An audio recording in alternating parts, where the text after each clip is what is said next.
Olá, está no ar o programa Jogo Limpo aqui na Imagem TV. Que alegria receber a sua audiência e a sua companhia. Hoje no programa a gente bate um papo com o deputado estadual Sérgio Majeski, do PSDB. A gente conversa um pouco sobre a sua postura na Assembleia Legislativa, tons mais críticos, até mesmo ao Palácio Anchieta e alguns projetos de lei em tramitação também na Assembleia. Não sai daí, o programa Jogo Limpo já está no ar.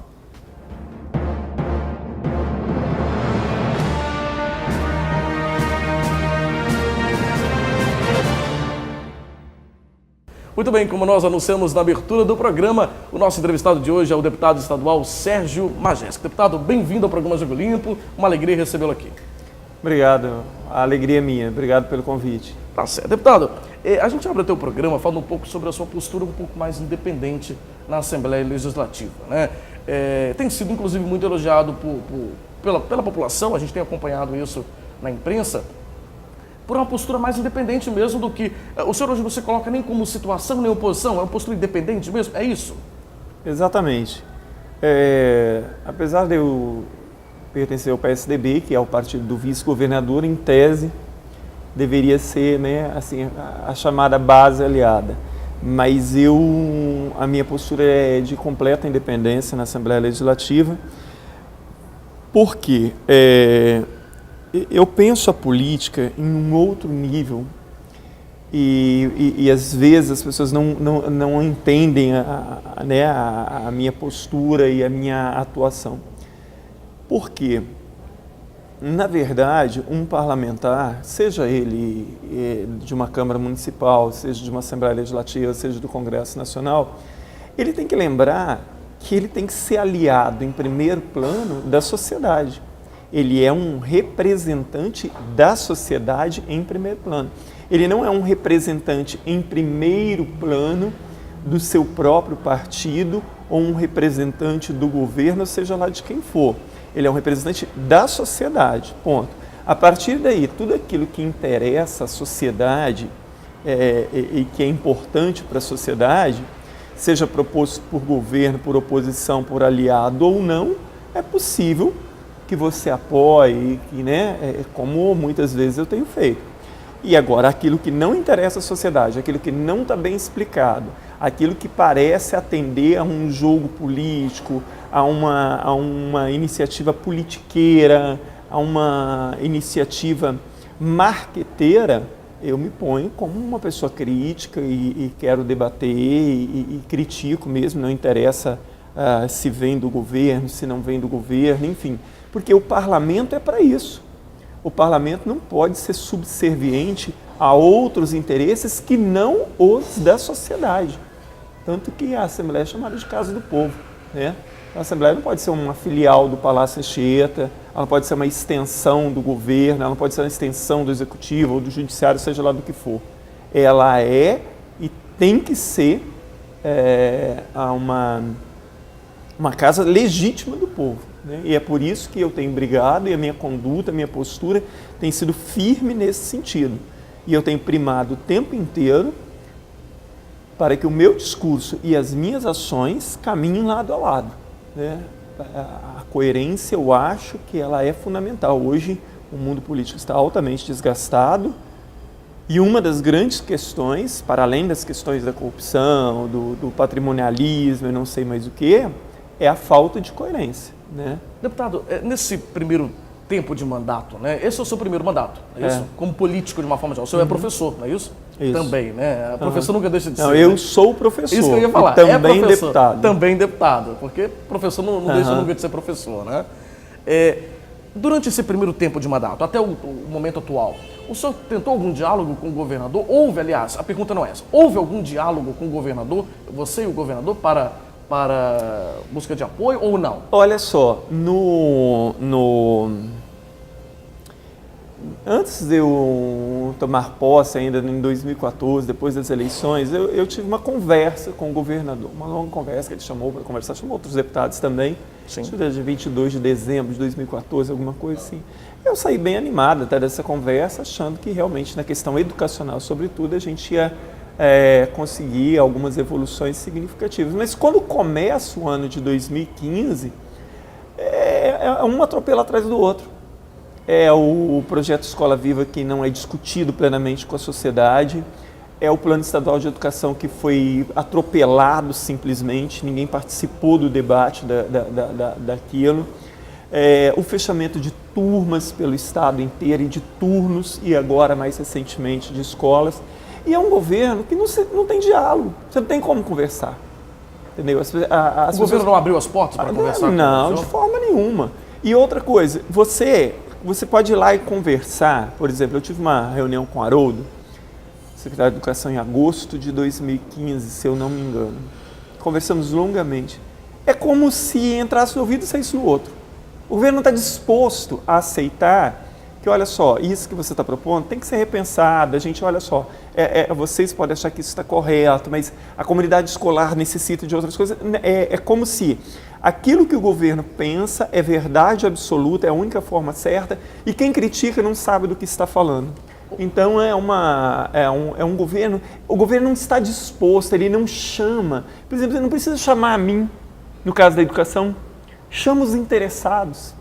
Chama as entidades para discutir, para debater. Ele não faz isso com ninguém, não é com nós, deputados. Porque, na verdade, primeiro deveria ser discutido com a sociedade. Assim, nós vamos implantar uma escola viva. Tá, ótimo. Com quem isso foi debatido em primeiro plano? Foi debatido com os pensadores da educação? Se convidou, por exemplo, os pesquisadores da área de educação aqui no Espírito Santo? Se convidou os professores, as comunidades escolares? Não. Então, assim, não há diálogo com ninguém. O governo não está disposto a isso. É como se tudo aquilo que o governo propõe fosse verdade absoluta, fosse melhor para a sociedade, e não existe vontade nenhuma de diálogo. Dentro do plenário da Assembleia, deputado, o senhor fala da dificuldade de diálogo com o governo, mas e com os demais colegas, tanto de base como de oposição? O senhor tem conseguido levar um diálogo para aprovação até mesmo de projetos? Como está o diálogo dentro da Assembleia? Olha só, eu tenho um bom relacionamento com a maioria absoluta dos deputados. Agora, a Assembleia é altamente subserviente ao governo. Então, assim, projetos que não interessam o governo, você pode implorar, mas ele não vai passar, porque já existe a orientação do Palácio Anchieta que não apoia. E muitas vezes até alguns deputados dizem assim, olha, eu acho que esse projeto seu está certo, acho que isso, mas infelizmente eu não posso te apoiar porque o governo é contra, etc. Entendi. Tá certo. Deputado, a gente vai para um rápido intervalo, vamos continuar conversando, né, sobre esse e muitos outros assuntos no programa de hoje, o programa inteiro com o deputado estadual Sérgio Majeski, do PSDB. A gente volta já com o programa Jogo Limpo, não saia daí.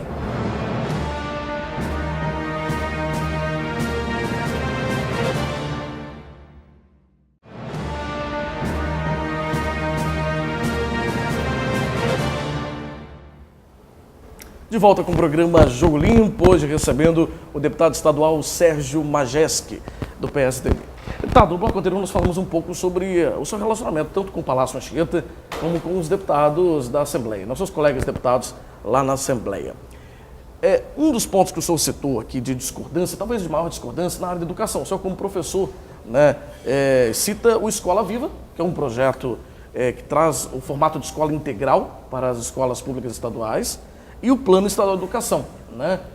Quais são os seus pontos que o senhor mais discorda desses? Porque se nós formos ver de forma muito superficial, a escola em tempo integral é algo muito interessante, não é verdade? Qual a discordância do senhor nesse sentido? A escola de tempo integral, ela é uma luta histórica da educação brasileira. Então, eu não sou contra a educação do tempo integral. Né? Então, assim, vamos por parte, né? A minha crítica direta não é se este projeto é bom ou ruim. Uma das metas do Plano Nacional e do Plano Estadual de Educação é ampliar a educação em tempo integral até 2010 e tal, de tal forma que pelo menos 50% das escolas ofereçam a escola de tempo integral. Assim, de tempos em tempos na educação, é como se a gente descobrisse uma fórmula mágica para resolver todos os nossos problemas. Por exemplo, lá na década de 70 foram os polivalentes, né? a escola tecnicista, etc, etc. E no que deu isso? Em nada. Os polivalentes foram a decadência, né? Assim, outros projetos. Por quê? Porque, na verdade, se pensa um projeto pontual sem resolver os problemas crônicos da educação. Então eu apresento uma escola de tempo integral ou um projeto maravilhoso, mas a formação do professor é a mesma, o salário do professor é a mesma, a estrutura das escolas é a mesma, a condição de acesso permanente do aluno é a mesma. Quer dizer, você não muda aquilo que são os graves problemas da educação. Por quê? Assim, a meu ver, e vários pensadores da educação e pesquisadores pensam da mesma forma, 3 problemas são fundamentais que se resolvam na educação. A questão da qualificação e remuneração do profissional, a infraestrutura e estrutura das escolas e a condição de acesso e permanência do aluno. Não basta eu oferecer a vaga, eu tenho que oferecer a condição para que esse menino vá para a escola e mais, que ele se mantenha na escola. E nada disso, esses problemas não são atacados por governo nenhum, nem federal, nem os municipais em grande parte, muito menos estadual. Não adianta, então, eu apresentar um projeto maravilhoso, etc., se o que, em grande parte, causa os problemas da educação continua a mesma. A escola é a mesma, a formação do professor é a mesma, a qualificação do professor é a mesma. Ah, mas na escola viva, o pagamento do professor é diferenciado. Tá.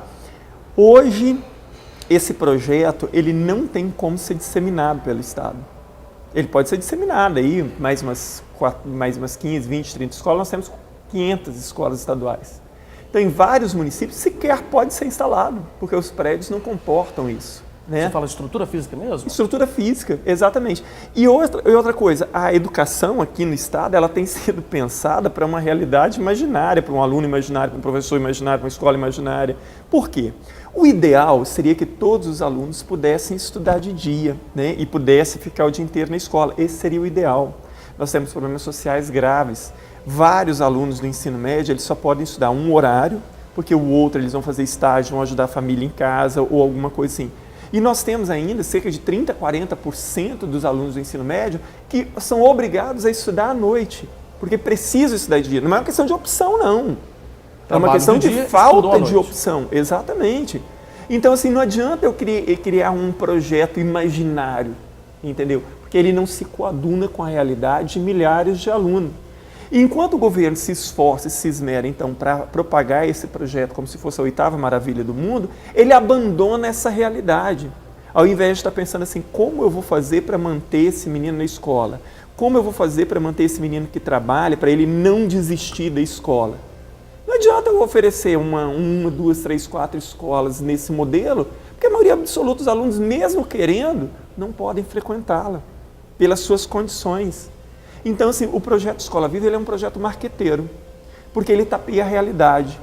Porque enquanto eu faço uma propaganda gigantesca de que é um projeto maravilhoso, eu não mostro para a sociedade que 90% das outras escolas estão abandonadas. Eu visitei 173 escolas do Estado até agora, das cerca de 500 que o Estado tem. Eu tenho visto até o que o diabo duvida nessas escolas. Eu tenho visto escolas quase caindo na cabeça dos alunos. 30% das escolas têm quadra de esporte, das que eu visitei até agora. Nós temos escolas que nem biblioteca tem. Muitas das bibliotecas são um cantinho qualquer. As escolas não têm acessibilidade. Muitas escolas, são muitas, não tem laboratório de química, não tem laboratório de ciências naturais, não tem laboratório de ciências humanas, enfim, não tem nada. Então, assim, primeiro, o governo deveria dotar todas as escolas de estrutura mínima de funcionamento. Bom, agora eu atingi isso, agora eu posso pensar num projeto mais ousado. Esse seria o caminho certo. E é disso que eu estou falando, é isso que eu tenho criticado o governo, é isso que eu tenho sugerido o governo. E como o governador esteve agora em julho lá, eu questionei ele mesmo. Eu questionei e me fundamentei dizendo assim, olha, nós tínhamos que perseguir as metas do Plano Estadual de Educação, que ele mesmo sancionou. Então, assim, meta nenhuma está sendo perseguida aqui no Estado, na verdade. Deputado, inclusive o senhor cita essa recente prestação de contas do governador lá na Assembleia. Quando o senhor fez essa colocação, o governador respondeu que falta recurso, falta dinheiro para o Estado hoje para fazer todos esses investimentos na rede. Como o senhor avalia essa resposta do governador? Porque, segundo ele, o Estado realmente não é segundo o governador, isso, a gente vive uma crise realmente no país muito ruim, no Estado não é diferente. O governador tem até tentado manter as contas em dia, mas como que o senhor avalia essa questão na parte da educação, em relação aos recursos para a educação? Eu entendo que a situação não está boa no Brasil inteiro, no Espírito Santo não é diferente, mas o discurso do governador é paradoxal. Então, eu não tenho dinheiro para o mínimo para as escolas, mas eu tenho dinheiro para investir num projeto marqueteiro. porque uma escola, no modelo da escola viva, ela custa 2, 3 vezes o que uma escola normal custa. Então, assim, eu não tenho dinheiro para resolver os problemas crônicos da educação, mas eu tenho dinheiro para investir num projeto, porque vamos imaginar que todo governo que entrar de agora para diante faça 30 escolas vivas, nós vamos demorar quase 50 anos até que o estado inteiro tenha esse tipo de escola. Isso considerando que todo governo vai dar continuidade a isso, que a probabilidade é que não seja. Então o discurso do governo é paradoxal. Se eu não tenho dinheiro, eu não tenho dinheiro para nada. Eu não posso ter dinheiro para montar um projeto marqueteiro entre 4, 5 escolas e dizer que eu não tenho dinheiro para aumentar o valor do PE, DDE, para que as escolas possam comprar pelo menos papel para xerocar no dia da prova e tal, e para ter material mínimo para as escolas. Então o discurso do governador é paradoxal e muito estranho. Eu entendo que a situação não é boa, agora a ideia de que eu entendo que o governo tem dinheiro para fazer tudo de uma vez só, mas eu tenho que atacar um problema. Gente, não dá para fazer tudo, eu entendo, não dá mesmo. Os problemas são graves, são problemas de 500 anos. Então assim, vamos atacar o problema da infraestrutura das escolas? Ou vamos atacar o problema da qualificação do profissional? Ou da permanência do aluno na escola? Olha só, esse nós vamos atacar e isso vai fazer uma diferença muito grande para a maioria absoluta daqueles que estão na escola. Porque ainda que a Escola Viva fosse uma escola muito boa, 90% ou mais dos alunos que hoje estão na escola nunca vão frequentar uma escola dessa. Por quê? Porque ela não vai ser disseminada com tanta rapidez, de tal forma que um menino que hoje esteja no 6º, 7º ano, um dia consiga frequentar essa escola. Portanto, eu deveria viabilizar a estrutura mínima para esses meninos usufruírem de uma educação melhor nos próximos anos. Então, assim, e outra coisa que eu não entendo, o discurso do governo também é muito paradoxal. Por exemplo, recentemente foram fechados contratos de publicidade da ordem de 73 milhões de reais aqui no estado, de publicidade do governo, isso incluindo Detran e Banesp. E no orçamento desse ano tem 40 milhões reservado à manutenção e reforma de escola. Em que lugar do mundo alguém vai entender uma coisa dessa? Eu dizer que eu não tenho dinheiro, mas eu tenho 73 milhões para investir em publicidade e só 40 milhões para investir em 500 escolas.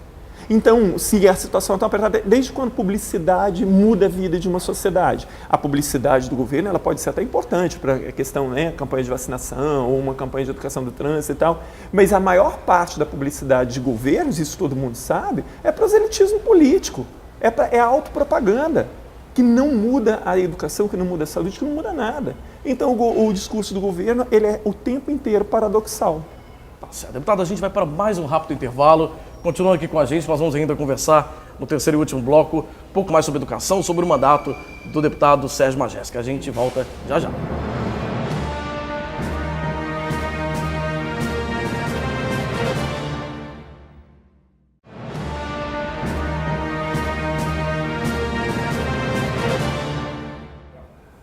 De volta com o programa Jogo Limpo, hoje recebendo o deputado estadual Sérgio Majestic, do PSDB. Deputado, no bloco anterior nós comentamos um pouco sobre educação, sobre a Escola Viva e não falamos sobre o Plano Estadual de Educação.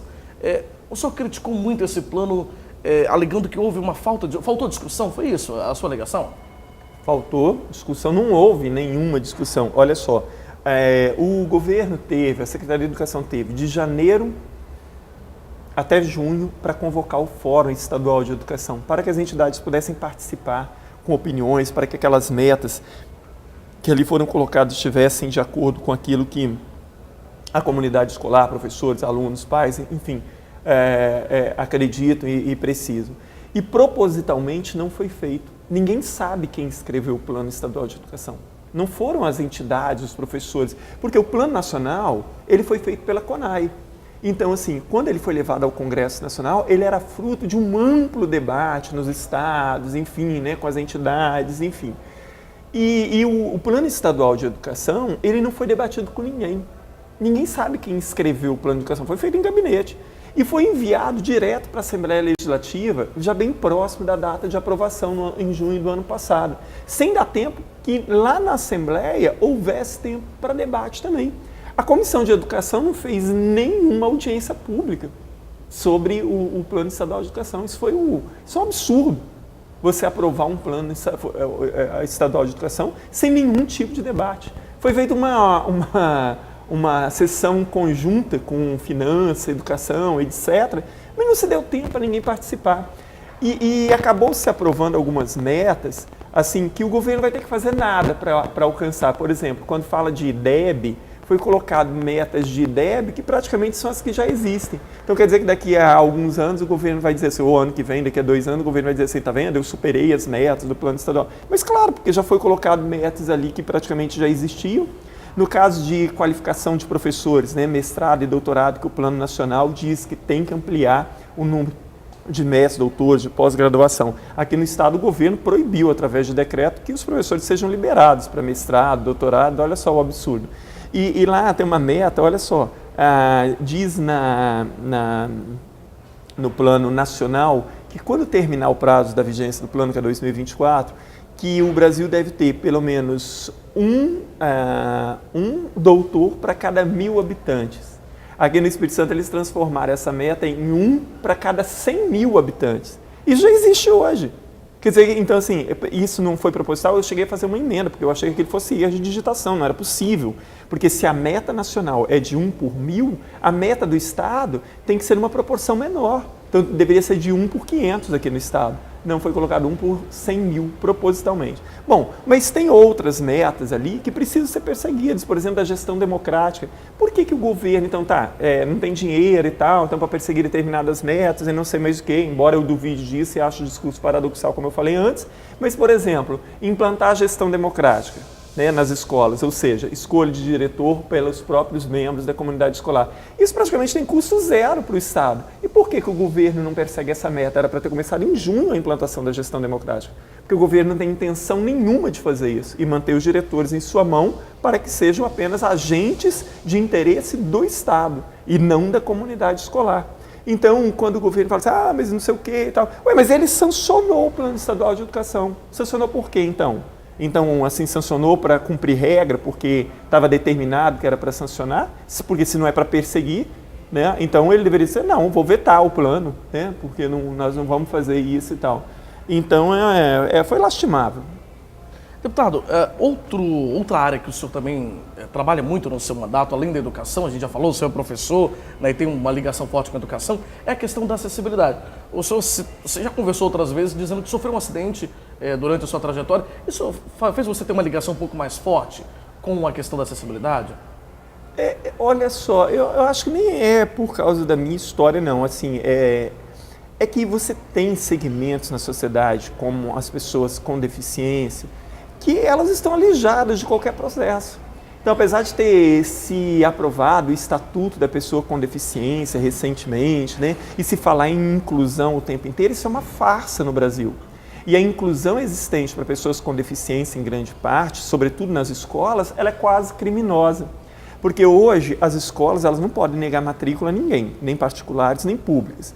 Só que, por exemplo, uma criança, por exemplo, uma adolescente que se matricula, né, com deficiência, que ele tem um grande comprometimento, seja intelectual, seja físico e tal, não há assistência nenhuma na escola para esse menino. Não há nada para ele. Muitas vezes nem acessibilidade, no caso da deficiência física, ou porque a acessibilidade não é só você fazer uma rampa. Você tem que dar acessibilidade, por exemplo, à pessoa que é portadora não, esse termo não se usa mais, né? Uma pessoa com deficiência visual, por exemplo. Tem um tipo específico de acessibilidade que tem que ser dada a ela. Nas escolas que tem alunos com deficiência visual, a maioria delas não tem ninguém para acompanhar. Então esse menino vai para a escola, mas não acontece nada. Quando ele tem um comprometimento muito grande ou uma síndrome mais específica, não tem nada ali para ele. Ele vai para a escola, mas ele não é incluído. Ele está indo para a escola, mas está sendo incluído de nada. E quando termina o 3º ano do ensino médio, não há programas para essas pessoas também. Então, quando o comprometimento é muito grande, aí restam apenas as instituições que fazem excelentes trabalhos, como a Pestalozzi, a AMAIS, a APAI, que acolhem essas pessoas de qualquer idade, não faz distinção. Agora, nas escolas, não. Terminou o 3º ano do ensino médio, acabou. Essa pessoa não pode voltar mais para a escola. E termina sem inclusão nenhuma. Porque se a inclusão fosse verdadeira, então, a partir dali, essa pessoa está incluída na sociedade. Não está incluída como? Ela estava indo para a escola. Então, assim, é um segmento que precisa de um outro olhar. A sociedade, a maioria é invisibilizado pela sociedade. Então, nós precisamos trabalhar muito nessa área, porque é um segmento, sim, da sociedade que está completamente alijado de qualquer projeto ou processo de inclusão. A inclusão que existe, sobretudo a inclusão que se diz que existe nas escolas, ela é uma farsa e mais. Ela é criminosa, porque na maioria das vezes, quando é uma pessoa com deficiência altamente comprometida, não há nenhum tipo de trabalho específico ali para ela. O senhor tem alguns projetos de lei nessa área, não tem? Alguns projetos que o senhor já apresentou, então estão em tramitação na Assembleia? Alguns estão em tramitação. Nós ponderamos, né, um projeto, nós apresentamos um projeto, né, que para reduzir o número de alunos na sala de aula oficialmente, para cada aluno com deficiência, reduzir pelo menos em 5 o número de alunos. Isso é muito importante para que haja pelo menos uma assistência melhor a essas crianças, tanto aos com deficiência como aos demais também. Porque acaba que o professor não tem tempo, né? E mais, os professores não têm preparação também para isso, né? Por isso precisaria ter profissionais especializados em todas as escolas. Nós apresentamos também o projeto de cadastramento das pessoas com deficiência, né, que isso é muito importante para nortear as políticas. Enfim, a gente tem trabalhado muito nesse sentido, né, e tentado trabalhar bastante no sentido da inclusão efetiva e de melhorar as políticas para esse segmento. Tá certo, deputado. Infelizmente o nosso tempo já está acabando. Quero te agradecer por ter aceito o nosso convite, vir aqui ao programa Jogo Limpo, falar um pouco sobre as suas ideias, né, sobre o seu posicionamento lá na Assembleia. Como nós abrimos o programa, né, um posicionamento um pouco mais crítico, né, e isso tem sido mostrado pela imprensa também. A imprensa tem divulgado esse posicionamento que é importante ter, né? Com certeza. A discordância, né? O parlamento é o lugar do debate, do contraditório. Né? As pessoas não podem achar isso. E isso é o normal. É o normal. Né? A sociedade ela evoluiu ao longo da história pelo contraditório, ela não evoluiu pelo consenso. Né? Exatamente. E a gente agradece mesmo, né? As portas do programa estão abertas. Volte sempre que puder, tá bem? Obrigado, eu que agradeço. Obrigado, estou sempre à disposição. Obrigado, deputado. A gente encerra aqui o programa Jogo Limpo de hoje, agradecendo a sua audiência e a sua companhia. Lembrando que o nosso programa inédito é exibido todas as quartas-feiras, às 7h30 da noite, com 2 reprises diárias, às 11h30 da manhã e 7h30 da noite. E também transmissão simultânea pela internet. O endereço é imagem.tv.br/ao vivo. Obrigado pela audiência. Até semana que vem. Tchau, tchau.